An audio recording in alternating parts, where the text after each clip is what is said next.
A mensagem de hoje, a gente vai encerrar as exposições nessa carta de Paulo.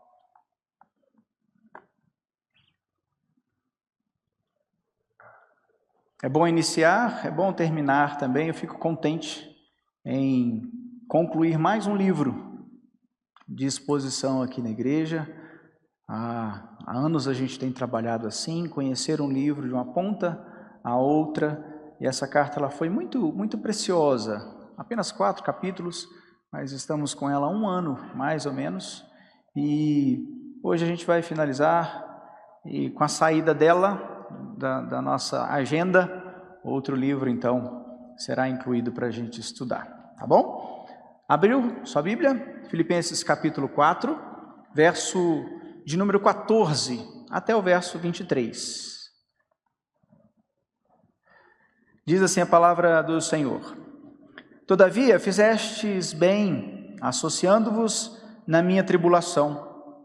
E sabei também vós, ó Filipenses, que no início do Evangelho, quando parti da Macedônia, nenhuma igreja se associou comigo no tocante a dar e receber, senão unicamente vós outros.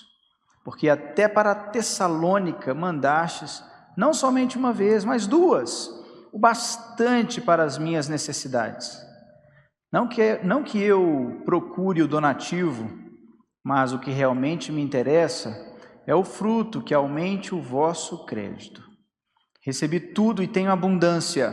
Estou suprido desde que Epafrodito me passou às mãos o que me veio da vossa parte como aroma suave, como sacrifício aceitável e aprazível a Deus. E meu Deus, segundo a sua riqueza em glória, há de suprir em Cristo Jesus cada uma de vossas necessidades. Ora, a nosso Deus e Pai seja a glória pelos séculos dos séculos. Amém. Saudai cada um dos santos em Cristo Jesus. Os irmãos que se acham comigo vos saúdam. Todos os santos vos saúdam, especialmente os da casa de César. A graça do Senhor Jesus Cristo seja com o vosso espírito. Amém. Deus nos abençoe. Fale então ao nosso coração. Querido irmão, nós convivemos com uma teologia chamada teologia da prosperidade. E muita gente ouve sobre ela, que é uma barca furada. Quem entra nessa barca é uma barca furada. A teologia da prosperidade, conhecida também como movimento da fé ou confissão positiva, há um positivismo enorme dentro dessa teologia. Quem embarca nisso crê em algumas coisas que a gente não crê. Essa teologia da prosperidade tem como princípio, por exemplo, que doenças e sofrimentos são fruto de falta de fé. Nós não acreditamos assim.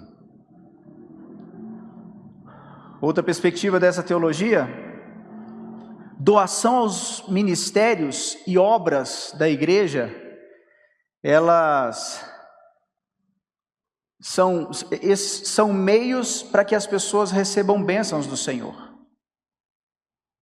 Dar para receber. Nós não acreditamos nisso. Que mais? Você só tem prosperidade quando você doa. E quando você doa, a semente é plantada. Mas precisa doar mais vezes, como se fosse regando. Essa é a teologia da prosperidade. Uma igreja reformada, uma igreja com doutrina bíblica, ela não anda, não caminha nessa, como eu já chamei aqui, de barca furada. Mas olha só que curioso, igrejas reformadas, elas não aceitam essa teologia, mas às vezes membros da igreja reformada vivem com algo paralelo. E eu vou dizer, não é paralelo, mas ela acha que é, porque ela afirma: não, eu não concordo com a teologia da prosperidade. mas ela vive, em alguns aspectos, com a teologia da prosperidade. Por exemplo, irmãos, e quero até dizer que no nosso meio, viu? Em conversas com irmãos, eu já vi coisas semelhantes. Então, por exemplo, crente não pode sofrer. Estou falando do nosso meio, tá certo? Crente não pode sofrer. Gente do nosso meio diz, eu não aceito isso. Crente no nosso meio até acredita que é bom dar para receber. Irmãos, no nosso meio vemos pessoas com confissão positiva. Por exemplo, não falam algumas coisas porque podem atrair para elas algumas coisas. No nosso meio, no meio de igreja reformada, de teologia reformada, de perspectiva bíblica, eu estou falando da igreja cristã evangélica, tanto do Gama como da nossa denominação, há pessoas que flertam com essas ideias. E aqui mora um grande desafio ao expor esse texto. Sabe por quê? Porque a teologia da prosperidade, ela trabalha em cima de princípios que são bíblicos, mas elas deturpam esses princípios. Por exemplo, Deus abençoa? Sim! E o texto de hoje vai falar sobre isso. Inclusive, o texto de hoje fala sobre Deus abençoar porque nós nos envolvemos com as coisas dele. Olha o desafio para mim essa noite, assim, eu orei por isso, para que você não saia daqui dizendo, pastor hoje pregou sobre a teologia da prosperidade. Então, apesar de eu rechaçar essa teologia e não compactuar com ela, eu acredito que Deus abençoa. Eu acredito sim que quando nós nos envolvemos com as coisas de Deus, é um princípio bom aos olhos dele e aos olhos desse texto. Deus diz, olha, que bom que você está sendo desprendido com o recurso que eu te dou para abençoar um missionário, para abençoar um líder de uma igreja, para abençoar um ministério, para abençoar isso ou aquilo. Acredito nisso. Aquilo em dobro, recalcado, como é dito, né? Mas eu acredito que quando eu dou uma vez, eu tenho prazer em doar uma segunda vez e uma terceira vez, e eu vou fazer isso porque eu amo fazer isso. E esse texto fala sobre isso. A teologia da prosperidade, ela conseguiu obscurecer verdades bíblicas. Então eu gostaria de falar, irmãos, com esse pano de fundo, tente estar com a sua mente aberta e entender, eu não estou falando de teologia da prosperidade, mas vou falar de algo bíblico que é importante acontecer no nosso meio, tá certo? Sem aderir teologia de prosperidade. Então, espero que Deus me dê êxito nisso. Tá? A ideia principal, central desse texto é a seguinte: o envolvimento com as coisas do reino de Deus gera grandes riquezas. Já começa aqui já. Eita, pastor, onde o senhor vai chegar? Calma, vocês vão entender quais são essas riquezas. Então eu vou repetir: o envolvimento com as coisas do reino de Deus gera grandes riquezas. Esse envolvimento com as coisas de Deus, irmãos, pode ser visto através de duas ações que esse texto apresenta. A primeira ação nós encontramos dos versos 14 a 17. E que ação é essa? Investimento. O envolvimento com as coisas de Deus, esse envolvimento é revelado através de ações.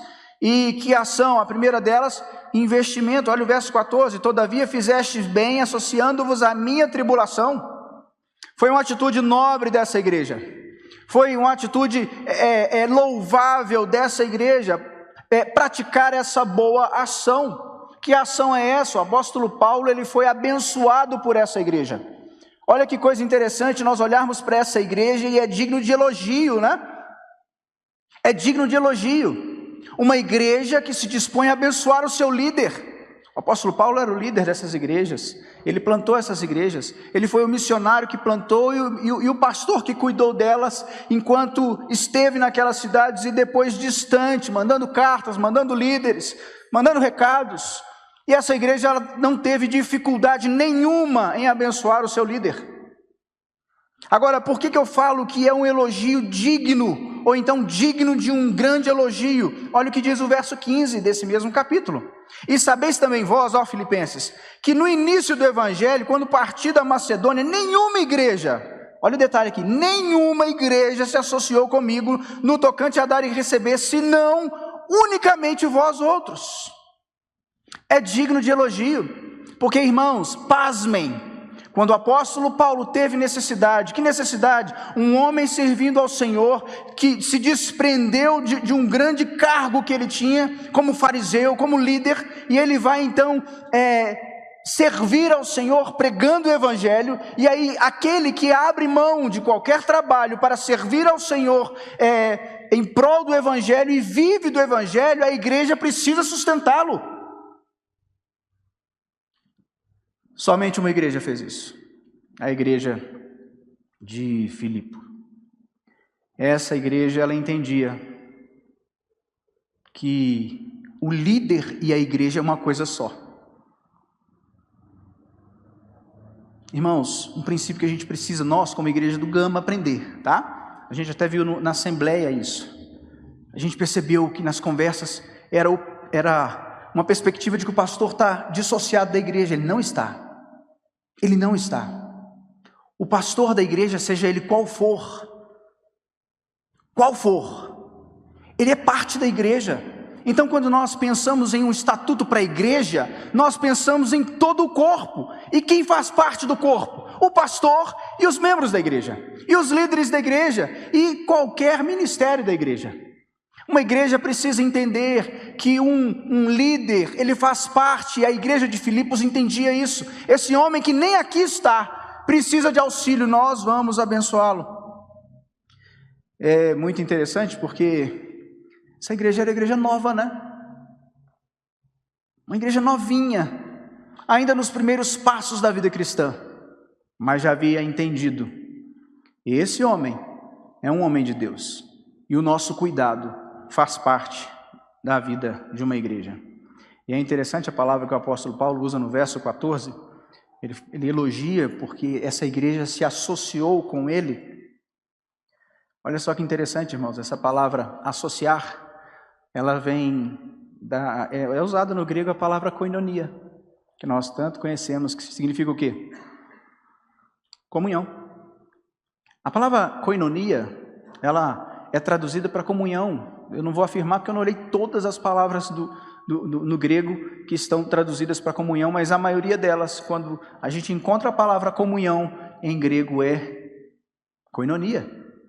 E o apóstolo Paulo usa essa palavra, koinonia, para mostrar o quê? Essa igreja teve comunhão comigo. Essa igreja se associou comigo. E essa palavra ela foi acrescida de um prefixo que faz com que a palavra koinonia fique mais intenso ainda. E esse prefixo dá a ideia de que essa koinonia é algo tão íntimo, é algo tão profundo comparado à comunhão que um marido tem com uma esposa. Irmãos, as escolhas das palavras no original não foram à toa, foram inspiradas por Deus. O apóstolo Paulo está dizendo que a intimidade dele, desse cuidado da igreja, era uma intimidade parecida com a intimidade que há entre o marido e uma mulher.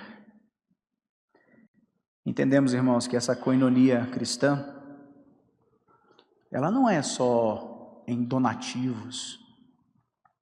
A koinonia, essa associação que temos, é uma associação grande. Nós temos em comum a fé. O que mais nós temos? Nós temos em comum a amizade. Que é um ambiente melhor para termos amigos do que a própria igreja. Pessoas que são salvas por Jesus Cristo, têm uma mente cristã, têm o mesmo propósito, têm o mesmo caminho. Que lugar melhor para se ter amigo? Olha só a comunhão. Nós temos e deveríamos ter a comunhão dos nossos bens. O que é teu é meu, o que é meu é teu. Era assim que a igreja fazia. A igreja desaprendeu. O que é meu é meu. E às vezes o que é teu é meu também. Mas cada um no seu quadrado. Na cooperação da obra de Deus, olha a comunhão que nós temos. Então o apóstolo Paulo, ele enfatiza isso, ele elogia uma igreja que se associava com o seu líder, que se envolvia com as coisas de Deus, porque o líder tem a ver com as coisas de Deus, irmãos. Um pastor, ele não está fora do ministério da igreja, o pastor, ele não está fora das coisas de Deus, um missionário não está fora das coisas de Deus. Um missionário, por exemplo, como a gente ouviu hoje, eu vou repetir, a Sara, o pai dela partiu, e ela está no Uruguai. Eu não sei se ela pôde vir ver ou acompanhar o sepultamento do pai, eu não sei, realmente eu não sei. Uma mulher com o seu marido servindo ao Senhor em outro país, e o pai partiu. E nós, como sócios desse trabalho, deveríamos entender e rogar pela Sara a semana inteira. Fortalece o coração da Sara, Senhor. Fortalece o coração dela. Olha o verso 16. Porque até para Tessalônica mandaste não somente uma vez, mas duas, o bastante para as minhas necessidades. É uma igreja, Filipos foi uma igreja generosa. Ela era uma igreja generosa. Não foi só uma vez. Aqui ele fala do momento que ele está sendo abençoado por meio de Epafrodito, que leva esses donativos. A gente não sabe se é dinheiro, não sabe se é coisas que ele precisava. Mas ele cita, olha, mas teve outras 2 vezes que vocês fizeram isso. Que coisa bacana. Uma igreja assim tão dadivosa. Uma igreja pronta a abençoar. Espontânea em prestar socorro. No verso 17, Paulo diz, não que eu procure o donativo. Olha só que interessante, ele está elogiando, e é bom, é interessante. Paulo, ele foi incrível, fantástico, né? Ele está falando das doações. Que bom, que bom, que bom. Mas deixa eu fazer um adendo aqui, eu não estou falando isso por conta das doações. Porque a igreja poderia entender, está vendo aí, está pedindo. E talvez alguém, quando ouça uma mensagem como essa, possa talvez fazer essa interpretação, né? Olha, o pastor está pedindo. Misericórdia se você pensa isso. Não. E por isso ele faz a ressalva, né? Não que eu procure o donativo. Porque é o seguinte, ele poderia até dizer, se não for vocês, outra igreja vai fazer. Fato é que quando nós nos envolvemos com o reino dele, ele não nos deixa na mão. Se uma igreja precisa de ajuda e uma igreja que pode ajudar, ela não ajuda, tudo bem. Deus vai mover o coração de outra igreja para ajudar aquela igreja. Porque Deus não depende de A, B ou C. Ele move o coração de quem Ele quiser. Então, por isso a importância dessa pausa aqui. Eu não estou procurando donativo. E o que ele diz então? Mas o que realmente me interessa é o fruto que aumente o vosso crédito. Olha só que interessante. O que Paulo está dizendo aqui? Ó, igreja de Filipe, vocês dão, eu recebo, e o crédito de vocês aumenta. O que ele quer abrilhantar aqui na sua palavra é, quando uma igreja faz isso, a igreja enriquece. Eu não falo aqui, irmãos, de dinheiro, mas Deus pode também, tá? Mas quem recebe o crédito é a igreja, porque foi desprendida em abençoar. Irmãos, eu acredito que Deus olha com carinho, viu? Todo investimento feito no reino de Deus. Deus olha com carinho. Cada oferta alçada aqui para missões, Deus olha com carinho isso. Cada disposição nossa em orar por esses missionários, Deus olha com carinho. William Hendrickson, um dos comentaristas que eu estudei, ele diz o seguinte, olha, um donativo dado de modo correto sempre enriquece o doador. Um donativo dado de modo correto sempre enriquece quem doa. Por isso Paulo está dizendo isso. O crédito é de vocês. E é verdade, irmãos. Quem é abençoado é a gente por dar. Quem recebe é abençoado também. Claro que é. Mas o mais abençoado é quem doa.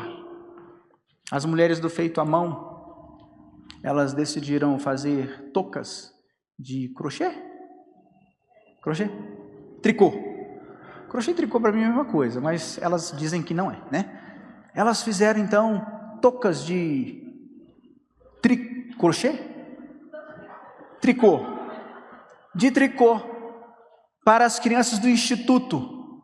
O instituto que nós estamos agora na campanha. Pessoal, repito aqui, viu? A gente está falando de doação, né?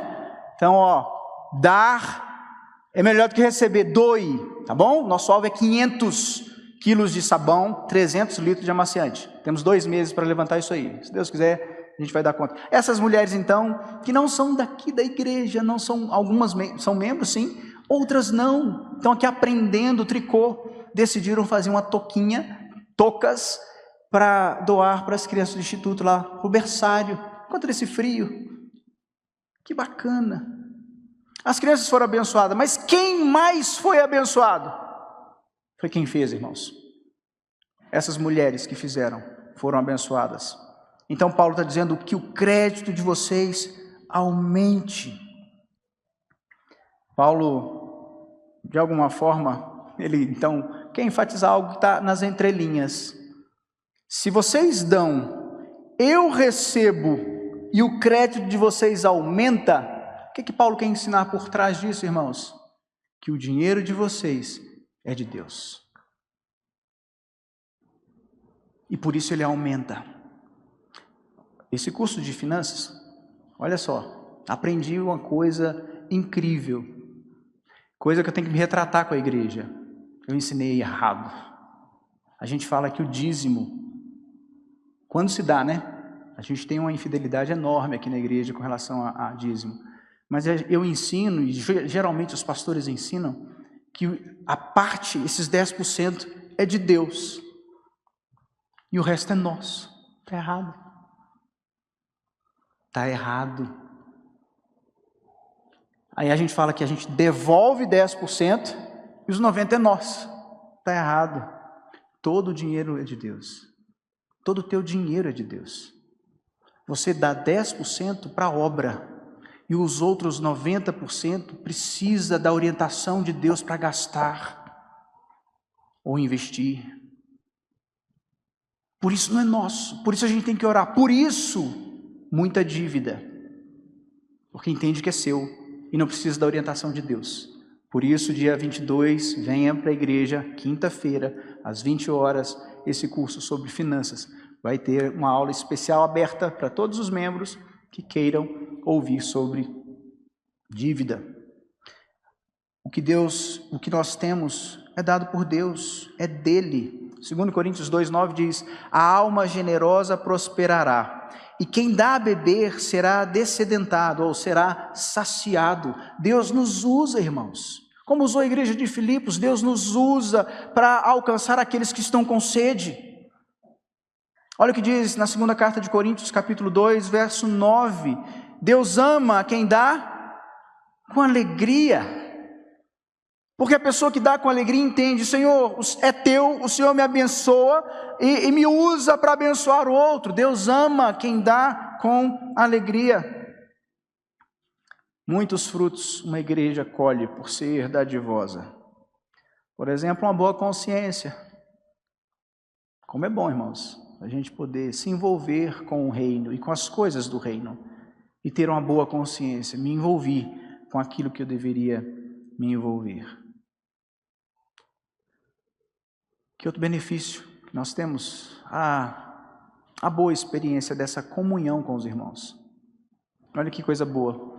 Nós temos comunhão com o pastor Lucas, Porque nós, mensalmente, enviamos a nossa oferta para Ele.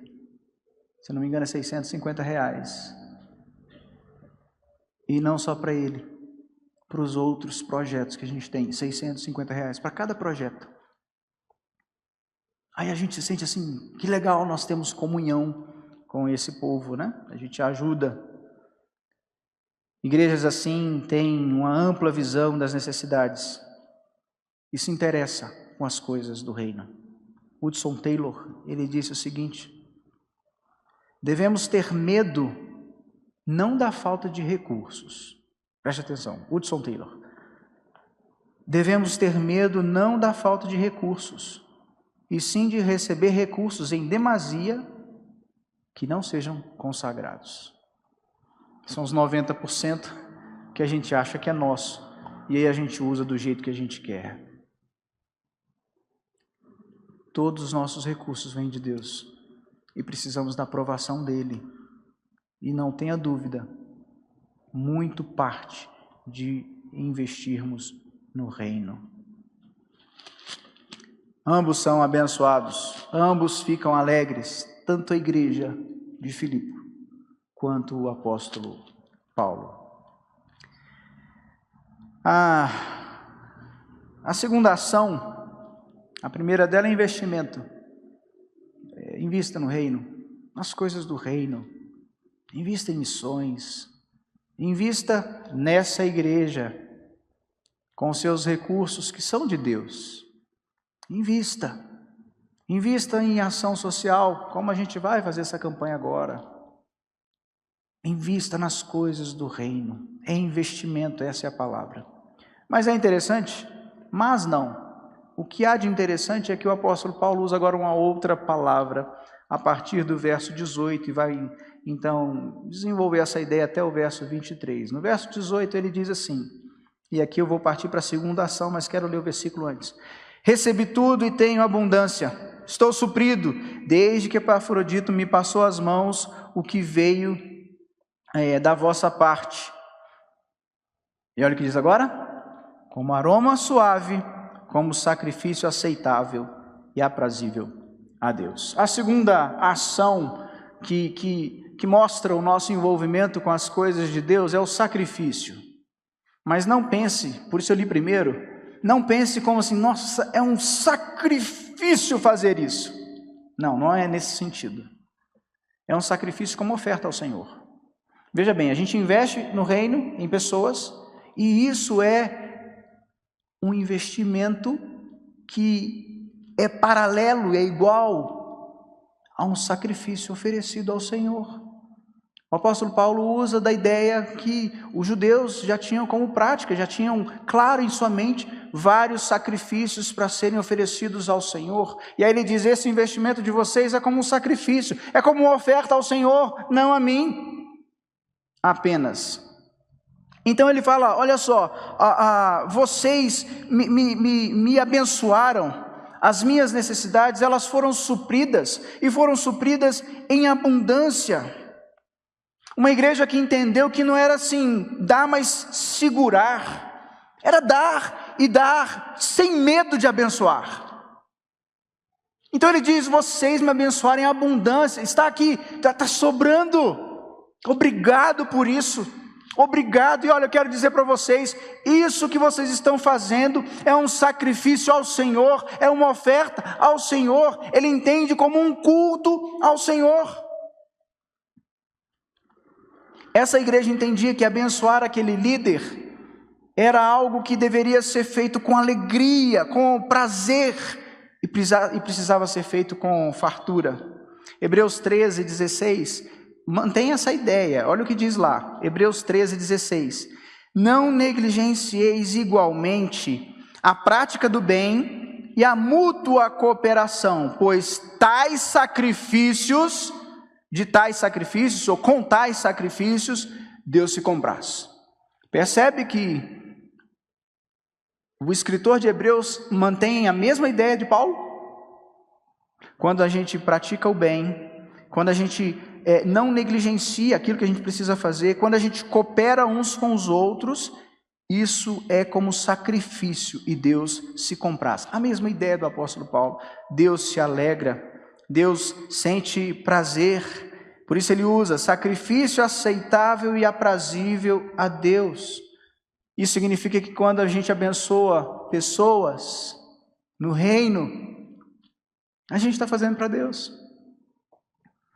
Quando a gente se envolve em qualquer obra do reino, a gente está fazendo para Deus. Essa é a riqueza, irmãos. Não pense que a sua conta bancária ela vai triplicar ou quadriplicar. Até pode. E eu acho que ninguém é contra isso. Mas a riqueza que nós temos é essa, de nos envolvermos com as coisas de Deus, de investirmos nas coisas de Deus, de entender que aquilo que a gente faz para o reino de Deus, são coisas que são parecidas como sacrifício, culto ao Senhor. Essa é a maior riqueza. Não é apenas ajudar alguém ou investir no instituto, é mais do que isso, é fazer para Deus. Essa é a maior riqueza que nós temos. Essa é a riqueza que o apóstolo Paulo deslancha agora nessa segunda parte. Um comentarista diz o seguinte, olha só, não o que damos, não é aquilo que a gente dá, e ele continua, mas é a intenção do coração. Pois a dádiva sem doador é vã ilusão. Não é o que a gente dá, é o nosso coração quando faz. E aí ele continua, né? Pois dar, entenda, né? Mas não ser o doador, como assim dar, né? Eu vou trazer o texto claro de Gênesis 4, que ilustra essa ideia. Deus não aceitou nem Caim e nem a sua oferta. E é nisso que eu quero chegar. Não adianta a nossa doação se não vem do nosso coração. Então, não é o que damos, mas a intenção do coração. Pois a dádiva sem o doador é vã ilusão. Olha o verso 19. E o meu Deus, segundo a riqueza em glória, há de suprir em Cristo Jesus cada uma das vossas necessidades. Agora, eu queria fazer um paralelo aqui, do verso 18 e o verso 19. Olha só, se puder acompanhar na tela aí, vai ser joia. Verso 18 diz, recebi tudo e tenho abundância, estou suprido desde que Epafrodito me passou às mãos o que me veio da vossa parte, como aroma suave, como sacrifício aceitável e aprazível a Deus. Então ele está dizendo, olha, eu fui suprido, vocês foram usados por Deus para suprir a minha necessidade. Agora ele vai no verso 19, e o meu Deus, segundo a sua riqueza em glória, há de suprir em Cristo Jesus cada uma de vossas necessidades. O paralelo que eu quero fazer aqui é o seguinte, esses homens supriram as necessidades de Paulo, e agora Deus vai suprir as necessidades deles. Percebe, irmãos? Eu acredito nisso, e há anos eu defendo essa ideia. Deus nos abençoa para nós abençoarmos a outros. Não é para ficar para mim, não é para ficar só para mim. Deus te abençoa com um bom salário para você se envolver com as coisas de Deus. Deus te abençoa com um bom sustento para você investir no reino de Deus. É para isso. Então ele diz, vocês supriram a minha necessidade e Deus há de suprir todas as suas necessidades, porque é assim. E eu sei, irmãos, que às vezes até usando esse texto, Deus vai suprir todas as minhas necessidades. Bom, eu sei que Deus, na sua fidelidade, Ele abençoa todos os seus filhos, eles se envolvendo com o reino ou não, sendo dadivosos ou não, Deus Ele abençoa. Mas essa promessa aqui não é para crente relaxado nesse comprometimento com as coisas de Deus. Essa promessa aqui está clara, está bem amarrada. Vocês me supriram. Vocês olham para o reino com carinho. Deus vai suprir todas as necessidades de vocês. Então o contexto aqui de receber bênçãos do Senhor, sim, por isso o perigo, né? Está ligado a esse movimento prazeroso, não para receber. Eles nem sabiam que ia receber essa palavra de Paulo. É Paulo quem diz, olha, isso que vocês fazem, olha, Deus abençoa. E aqui é bom a gente pensar, viu, irmãos? Deus, o texto está bem claro, né? Deus há de suprir todas as suas necessidades, não desejos. A gente confunde. A gente acha que Deus vai suprir todos os meus desejos.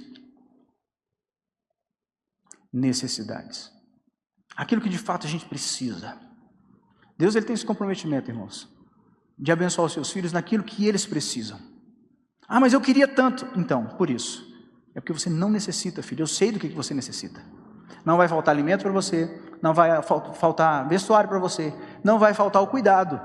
Agora, coisas que você deseja, não é agora que eu vou lhe dar. Pode ser que ele dê, pode ser que ele não dê. Deus há de suprir todas as necessidades dos filhos dele que se envolvem com as coisas dele, que se envolvem com o reino dele. E olha que incrível, no verso 19. De que forma, né? Repita então. E o meu Deus, segundo a sua riqueza. Agora veja comigo. Há alguma coisa especial aqui? Sim, muito especial. Porque essa igreja, lá na frente, eu vou citar agora. Essa igreja, ela era uma igreja pobre. Era uma igreja de poucos recursos. E apesar dos poucos recursos, o que ela faz? Olha, eu tenho um pouquinho, mas o pouco que eu tenho te dou. 2 Coríntios 8, de 2 a 5, fala sobre eles, tá? A Macedônia, Filipe está na Macedônia. Então, olha só. Porque no meio de muita prova de tribulação, manifestaram a abundância de alegria e a profunda pobreza deles superabundou em grande riqueza. Está aí na tela? 2 Coríntios 8, 2 até o 5. Me acompanha aí. Porque no meio de muita prova de tribulação, manifestaram a abundância de alegria, e a profunda pobreza deles superabundou em grande riqueza da sua generosidade. Apesar de pobre, eles eram generosos. E dizem, eu acredito que é uma verdade, missões é feito com o dinheiro dos pobres, rico não doa. Meus irmãos, missionário não era para passar dificuldade financeira, sabia? Não era. Não era. Quantos crentes nós temos na nossa igreja, por exemplo? Se juntássemos os nossos salários aqui, é justo o missionário passar dificuldade? Não, não é. Se juntarmos os sustentos de todos os crentes em todas as igrejas cristãs evangélicas, vamos ficar só no nosso quadradinho aqui. É justo, como por exemplo o pastor Lucas, não ter o sustento completo? Não é justo, não é correto, é falta de dinheiro? Não, é falta de amor, é falta de vontade, é falta de dadivosidade. Essa igreja, mesmo sem ter, irmãos, uma igreja que eu pastoreei uma vez, quando eu cheguei lá, uma igreja com dificuldades em abençoar uma missionária que eles tinham há tantos anos. Eu falei, olha, irmãos, não é certo fazer isso. E a gente parou de ajudar essa missionária, que não estava mais no campo. Ela tinha 70 e poucos anos. Morava, eu pastoreava São Paulo, uma igreja de São Paulo. Ela morava em uma casa de missionários idosos, aqui em Anápolis. E ela era membro da igreja de São Paulo.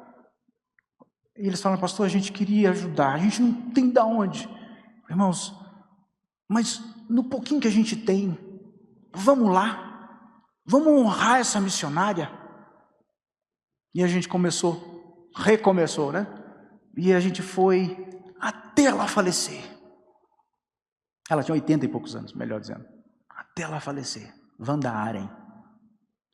Mesmo com pouco, a gente pode. Com muito, não ajudar. Com muito, eu vou tirar essa palavra ajudar, que fica muito caridade, né? A gente com muito e não se envolver, é pecado, irmão. É pecado. E pode falar comigo no particular depois, pastor, você está errado, isso não é pecado não, eu vou dizer que é. É pecado a gente ser tão abençoado e a gente negar, se envolver com as coisas de Deus. Vamos voltar ao texto aí. Verso 3, porque eles, testemunho eu, na medida de suas posses e mesmo acima delas, se mostraram voluntários, pedindo-nos com muitos rogos a graça de participarem da assistência. Tipo assim, não, você não pode, filho, você está apertado, você está... Não, mas deixa. E aí o apóstolo fala, não tem como. Vocês vão descobrir um santo, usando o ditado aí, né? Para cobrir outro. Não, deixa a gente fazer isso. Com muitos rogos. E não somente fizeram como nós esperávamos, verso 5, mas também deram a si mesmos, primeiro ao Senhor e depois a nós, pela vontade de Deus. Então, onde eu quero chegar, né? Com muito pouco, eles se envolveram. E aí Paulo, ele faz, olha, vocês com pouco se envolveram, e foi bênção, né? Pois é, na riqueza de Deus, Ele vai abençoar vocês. Gente, olha que incrível isso. Olha que beleza que a gente encontra aqui. Um exemplo para isso é assim, um milionário que da sua renda, do seu dinheiro, ele tira R$100 e dá para uma pessoa, ele deu do seu dinheiro. Lá em Minas a gente falaria, e não fez nem cócegas.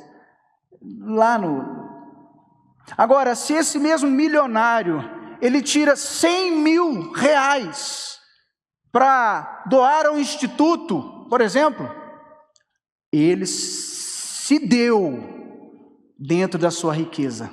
É isso que o apóstolo Paulo quer comparar e mostrar para a gente. No pouco a gente dá, lembra daquele texto, sobre muito eu vou te colocar. O pouco que a gente dá, Ele vai abençoar baseado na sua grande riqueza. E a grande riqueza, ele deixa bem claro, né? Para a gente não pensar em dinheiro. E o meu Deus, segundo a sua riqueza em glória, há de suprir em Cristo Jesus. Essa é a nossa riqueza. Nós seremos supridos em Jesus Cristo, naquilo que a gente precisa.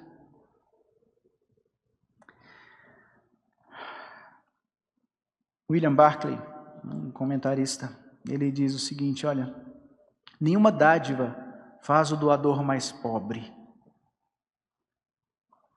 A riqueza divina está aberta para os que amam a Deus e amam também ao próximo. O doador não se faz mais pobre, senão mais rico, pois seu próprio dom é a chave para que lhe abre os dons e as riquezas de Deus. Não nos falta quando nos envolvemos com o reino, porque da riqueza dele ele nos abençoa. Hudson Taylor, de novo, quero citá-lo, ele disse o seguinte, quando a obra de Deus é realizada à maneira de Deus e para a glória de Deus, nunca faltará a provisão de Deus. Que incrível, repito, quando a obra de Deus é realizada à maneira de Deus e para a glória de Deus, nunca faltará a provisão de Deus. Hudson Taylor. A gente pode ser negligente, Deus vai levantar outros. A gente perde o prazer, o privilégio. A gente perde o prazer, né? A gente perde o privilégio e o prazer. Deus levanta outros. Outros serão abençoados. E a gente perde essa oportunidade de abençoar. Sacrifício ao Senhor. Verso 20. Ao nosso Deus e Pai seja a glória pelos séculos dos séculos. Amém. Paulo, ele sempre foi muito hábil em fazer a doxologia, em trazer glória a Deus. E aí, quando ele finaliza aqui, ele faz isso. Olha, tudo isso é para a glória de Deus. Não é para soberba nenhuma, não é para engrandecimento nenhum. É para a glória de Deus. Nas doutrinas, no coração cheio de alegria, no coração cheio de gratidão, o apóstolo Paulo sempre apontava Deus ou Jesus Cristo para ser glorificado. Meu irmão, a provisão do Senhor na tua vida, a tão grande provisão tem gerado gratidão, imensa gratidão no teu coração ou murmuração? Porque você pensa naquilo que você ainda não tem, porque quer mais. Isso não é um coração correto. Um coração correto é a gente ser grato ao Senhor e dar glória ao Senhor. Paulo parece que do nada ele faz isso. Não é do nada, é importante. Ele, em situação de necessitar de ajuda, de ser abençoado por outros, ele diz, olha, e toda a honra e toda a glória seja dada ao nosso Senhor. Seja grato pelo que Deus tem te dado. Honre ao Senhor com o que você tem recebido dele. Tenha um coração grato, glorifique ao Senhor. Chegue em casa hoje e ore com a sua esposa, ore com o seu marido, ore com os seus filhos e agradeça ao Senhor. Senhor, obrigado pelo sustento que o Senhor me deu. Obrigado eu às vezes não administro como eu deveria administrar, mas eu quero agradecer ao Senhor. Ao Senhor eu devo glória e honra. E sempre eu tenho que fazer isso. Nós recebemos o cuidado de Deus de forma diária e deveríamos louvar a Deus todos os dias. É o que Paulo quer ensinar aqui no finalzinho dessa epístola. Nos versos 21, 22 e 23, ele se despede desses irmãos. Ao final dessa carta que ele mostra o carinho especial que ele tem por essa igreja, uma igreja com bons princípios cristãos. Ele encerra fazendo a sua saudação. Então, é como se a igreja tivesse aí, como vocês, ouvindo a leitura da carta através de um líder, e aí no final ele fala, olha, saúdo vocês, irmãos. É como se ele fizesse assim, olha, eu estou falando com vocês, tá certo? Eu estou falando com vocês. Eu saúdo vocês. Ele fala no verso 21 também dos cooperadores dele. Não só eu. Olha como é que a visão de reino ela é ampla, né? Não só eu, mas todos os meus cooperadores aqui. Eles saúdam vocês também. Estamos mandando um abraço para a igreja de Filipe. Ele continua na sua saudação. No verso 22, todos os santos vos saúdam. Ele aumenta. Olha, eu saúdo vocês. Os meus cooperadores saúdam vocês. Quer saber? Todo mundo aqui manda um abraço para vocês. Igreja tão preciosa, igreja tão valorosa. E aí ele faz um destaque, né? Especialmente os da casa de César. Aqui eu quero fazer também um destaque. Paulo ele se refere aos da casa de César. César é imperador. Ele está falando do irmão de César. Aos filhos de César estão mandando um abraço. Não. Os da casa de César, Paulo está se referindo aos funcionários do reino, do império de César.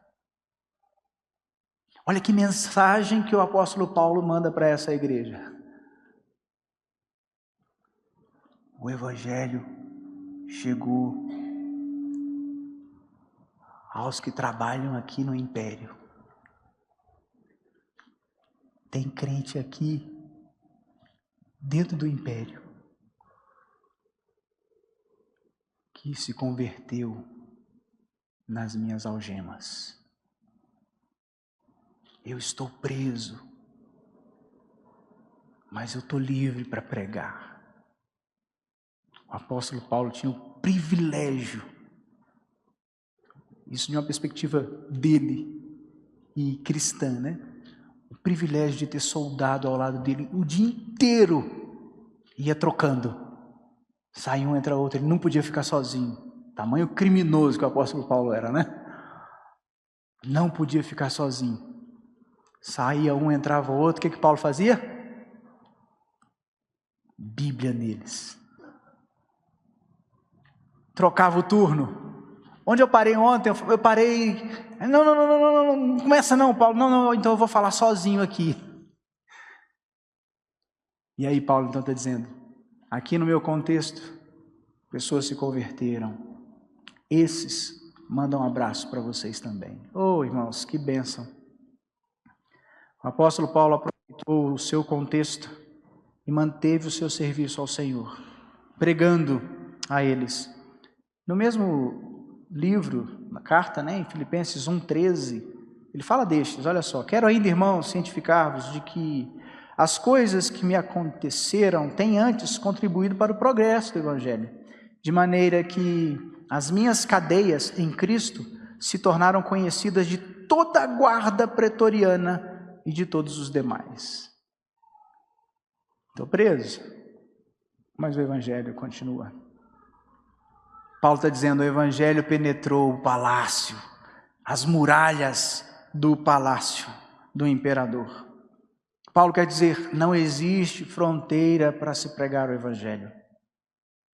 O que Paulo quer nos ensinar no finalzinho, irmãos, dessa carta? O que a nossa igreja precisa aprender e vai continuar ouvindo sobre isso. Pregue o Evangelho. Pregue o Evangelho. Até em cadeias. Pregue o Evangelho. Pregue o Evangelho. Aonde você está? Pregue o Evangelho. Comunique sobre Cristo. Fale sobre a graça, que é o próximo verso. Fale sobre Deus de verdade, sem aquela conversa que acha que é evangelismo, Que Deus te abençoe, aí eu evangelizei. Você não evangelizou ninguém.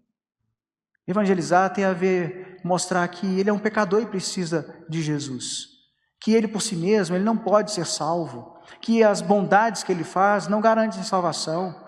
Que as benesses que ele faz não gera salvação. Mas que ele é um pecador que precisa de ter os seus pecados perdoados e lavados pelo sangue de Jesus. Isso é evangelizar. E não, eu te desejo que Deus te abençoe. Irmãos, liga a televisão. Tenho feito isso pouco. Liga a televisão. Você vai ver que os nossos jargões são ditos por pessoas que nem têm compromisso com Deus. Eu fico assim, alguém fala, misericórdia. Eu falo, isso aí é coisa de crente. Mas está saindo da boca de alguém que não tem nada a ver. Então dizer assim, que Deus te abençoe, qualquer um faz. Isso não é evangelismo. Paulo está dizendo aqui, até nas cadeias, até em prisão, eu preguei o Evangelho. E ele termina, a graça do Senhor Jesus Cristo seja com o vosso espírito. Que vocês experimentem da graça. Continuem desfrutando da graça. Esse favor imerecido, mas é como se Paulo quisesse dizer, não merecem, mas estão recebendo. Então usufruam disso, dessa graça de Jesus no vosso espírito. Concluo, meus irmãos, com a ideia central desse texto. O envolvimento com as coisas do reino de Deus gera uma grande riqueza. Essa é a riqueza. Essa é a riqueza. De abençoar, sem segurar. De abençoar de forma assim, leve. Então eu não sou adepto da teologia da prosperidade, mas eu vou dizer, eu acredito que é melhor dar do que receber. Eu não sou adepto da teologia da prosperidade e acredito que em Cristo eu sou mais que vencedor. Eu não sou adepto da teologia da prosperidade, acredito que o Senhor é meu pastor e nada vai me faltar. Nada do que eu preciso, das minhas necessidades, vai me faltar. Eu não sou adepto da teologia da prosperidade. E acredito no que João diz, que Jesus veio para que eu tenha uma vida e a tenha em abundância. Porque ser abençoado em Cristo é a abundância de vida. Não sou adepto da teologia da prosperidade. E acredito que investir nas coisas do reino é uma excelente decisão. Não sou adepto da teologia da prosperidade e acredito que investir em missões é honroso. E acredito que as igrejas devem ter um relacionamento saudável com seus pastores. Não sou adepto da teologia da prosperidade e acredito que investir na vida dos nossos irmãos da fé sempre será uma boa escolha. A gente não sabe da vida uns dos outros. Mas se soubéssemos, ajudaríamos essa associação, essa comunhão. Eu acredito que é um privilégio investir na vida dos irmãos da fé. Que Deus nos abençoe título dessa mensagem foi Somos prósperos e contrários à teologia da prosperidade. Somos ricos, mas não somos adeptos da teologia da prosperidade. Invista no reino de Deus. O que é reino de Deus, pastor? A gente conversou aqui bastante sobre isso. Mas ore, fale com Deus. Senhor, isso aqui é reino. É, filho, então eu vou investir. Isso aqui tem a ver com reino? Tem, filho. Não, então eu vou investir. Ouça a Deus, invista, seja dadivoso. Tá certo? Deus se agrada disso, é aprazível. E Ele abençoa também. Não pela retribuição. Não por isso. É porque Ele tem prazer em suprir as nossas necessidades. Que Deus te abençoe ricamente. Queria orar com vocês e depois nós vamos cantar aquele cântico. Eu vou lembrar quando vocês chegarem aqui. Eu esqueci qual é o nome dele. Vou falar para vocês aqui, mas eu quero orar. Vamos ficar em pé, irmãos? Fale com Deus. Senhor, eu tenho sido dadivoso. O Senhor tem me abençoado financeiramente. Como eu tenho me envolvido com as coisas do Senhor? Eu tenho sido fiel no dízimo. Eu tenho abençoado missões. Eu tenho me envolvido com a ação social. Eu tenho abençoado os meus irmãos. Porque a gente pode abençoar, irmãos. Podemos. Uns aos outros. Tem gente aqui na igreja, por exemplo, que tem uma prática boa. Vamos pegar uma campa dentro aqui, como exemplo. Eu tenho um filho que vai participar e eu vou pagar 2 inscrições. A do meu filho e de alguém que precisar. Que bênção. Abençoar uns aos outros. Isso é reino. Isso é reino. Vamos orar. Pai amado, queremos agradecer a Ti, porque o Senhor tem nos abençoado. O Senhor tem nos abençoado. E esse texto nos faz pensar o que temos feito com o que temos recebido do Senhor. A igreja de Filipos decidiu investir, mesmo sem poder, mas decidiu investir na obra, e essa obra envolvia investir nesse missionário, nesse pastor, líder, que era o apóstolo Paulo. Ela entendeu que é um sacrifício agradável ao Senhor, é uma oferta agradável ao Senhor. E, Senhor, terminamos essa carta entendendo que se nós nos envolvermos com as coisas do Senhor, é riqueza para nós. Não riqueza financeira. Não, isso aí é... O que é a riqueza financeira? Isso é um mero detalhe. Mas a riqueza em Cristo. Ser abençoado abundantemente pelo Senhor, das riquezas infindáveis do Senhor. São essas riquezas que eu quero. Não quero ser rico das coisas desse mundo, Senhor. Eu quero ser rico do Senhor. Quero ser cheio do Senhor. Quero ser um pai, como a gente estudou hoje pela manhã com os pais aqui. Quero ser um pai que o Espírito Santo habita em mim. Quero ser um pai que a palavra de Deus habita em mim. E que eu sou cheio do Espírito. Essas são riquezas que eu não quero abrir mão, Senhor. As riquezas desse mundo, elas estão aí, e quando a gente olha da forma correta para o dinheiro, pode ser até bênção na nossa vida. Nós não somos contra o dinheiro, não. Pelo contrário, a gente entende que com a condução do Senhor em todo o nosso sustento, Ele pode ser bênção na nossa vida. Queremos, ó Deus, individualmente, nos envolvermos com as coisas do Senhor, que são coisas do reino. Aquele que não é dizimista, que passe a ser, porque é coisa do reino isso. Aquele que não investe em missões, que passe a investir, porque isso é coisa do reino. Aquele que tem e não ajuda nas ações sociais que a gente sempre promove aqui, que passe a fazer. Aqueles que têm condições e podem abençoar irmãos da igreja, que abençoem. Isso é investir no reino. E que a gente faça isso, Senhor. Que riqueza nós temos aqui nessa igreja. Conhecimento de contábil. Conhecimento na área da saúde. Conhecimento dentário. Conhecimento de direito, conhecimento nos negócios, conhecimento na arte.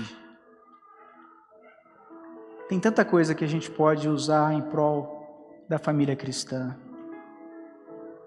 Usa-nos para isso, Senhor, para abençoar o seu povo.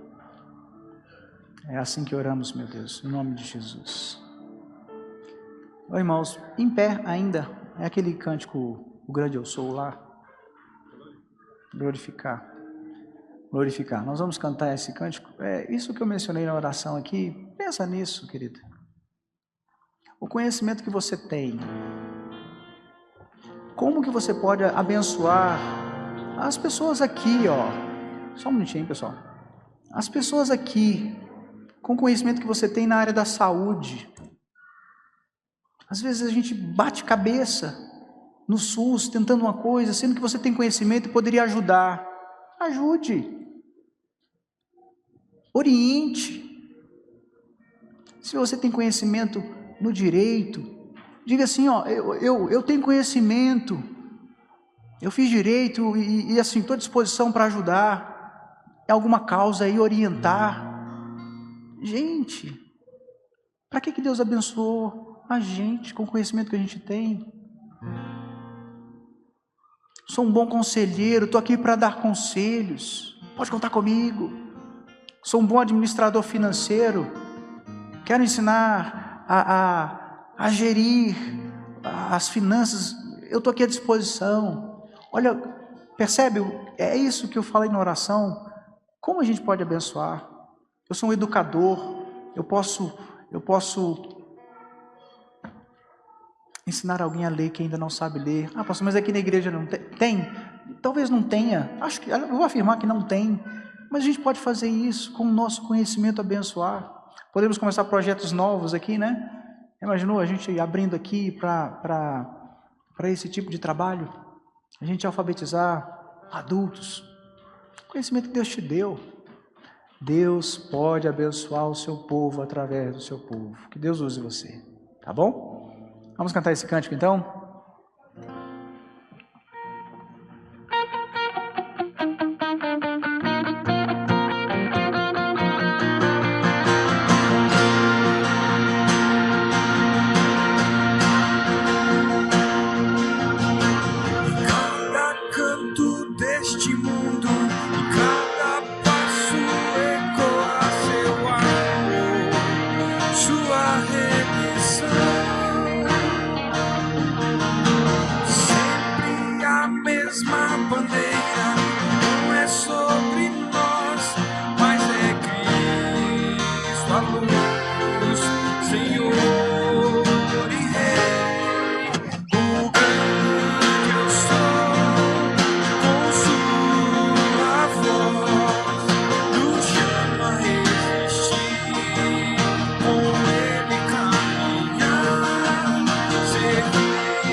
Tesouro. Um tesouro em vasos frágeis, sua luz brilhou na escuridão, em nossos corações. Somos servos deste amor que mostra seu poder, graça que é apesar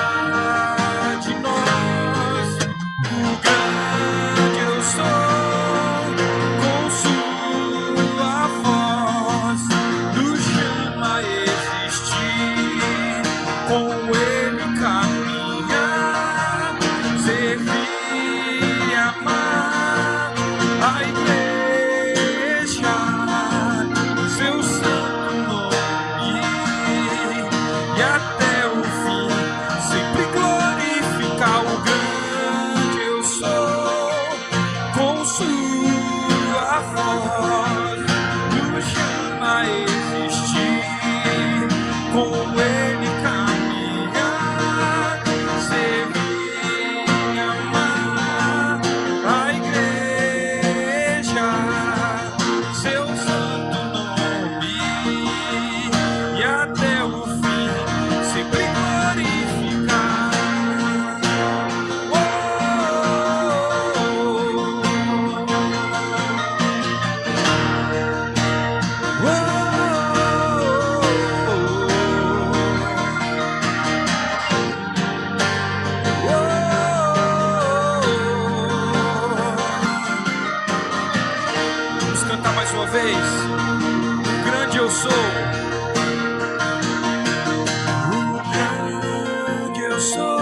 Glória a Deus, que bom que pudemos cultuar ao Senhor juntos, que Deus te abençoe. Quero dar um abraço especial nos pais que estão aqui presentes, se você puder me conceder esse privilégio, vou ficar muito contente. Hoje pela manhã a gente celebrou, a ideia que eu tentei trabalhar hoje, celebramos mais um dia de pai. Esse negócio de pai só hoje? Não, né? Amanhã eu sou pai. E eu não preciso de presente. Meu maior presente é instruir os meus filhos. É ser cheio do Espírito, ser um exemplo para os meus filhos, criar os meus filhos. Então, hoje é mais um dia de pai, mas eu queria te dar um abraço. Pelo menos nesse dia de pai, que é comemorado, quero te dar um abraço, tá bom? A gente vai ter lanche, muito lanche hoje. Hoje o nosso lanche não é só chá, não. Tem muita coisa. Eu só não sei se vai ser aqui ou se vai ser lá no fundo. Aqui. Então, passe lá, tá bom? Tá bem sortido o negócio hoje. Quero orar, encerrando então esse culto. Desejo que o Senhor te abençoe e te guarde, faça resplandecer o rosto sobre ti e tenha misericórdia de ti. Que o Senhor sobre ti levante o rosto, te olhe com amor e te dê a paz. Deus te abençoe, em nome de Jesus.